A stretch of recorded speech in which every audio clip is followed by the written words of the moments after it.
அந்த நாட்டு அரசர் படைபலம் கம்மியாக இருக்குது அப்படின்னு சொல்லிட்டு தன்னோட சேவகனை கூப்பிட்டு நம்ம நாட்டில் இருக்க எல்லா மாநிலத்துக்கும் போ, அங்கே போய் சிப்பாய்களை அழைச்சிட்டு வா அப்படின்னு சொல்லிட்டு முதல்ல ஒருத்தரை அனுப்புகிறாரு.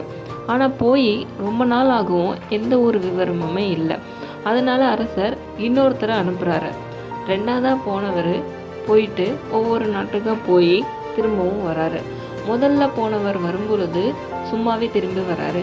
ஆனால் ரெண்டாவதாக போனவர் வரும்பொழுது ஒரு பெரிய கூட்டத்தையே கூட்டிகிட்டு வராரு. நடந்தது என்ன அப்படின்னா, முதல்ல போன சிப்பாய் தன்னை ஒரு சிப்பாயாக மாற்றிக்கவே இல்லை. அதனால அவருக்கூட எந்த ஒரு ஆளுமே சேரவே இல்லை. ஆனால் ரெண்டாவதாக போனவர் தன்னை ஒரு சிப்பாயாக மாற்றிக்கிட்டனால அவரு கூட போன ஃபஸ்ட்டு மாநிலத்திலேயே நிறைய கூட்டம் கூட ஆரம்பிச்சிச்சு. இதுதான் காரணம். நாமளாலேயே மாற்றிக்க முடியலன்னா நம்மளால் யாரையுமே மாற்ற முடியாது.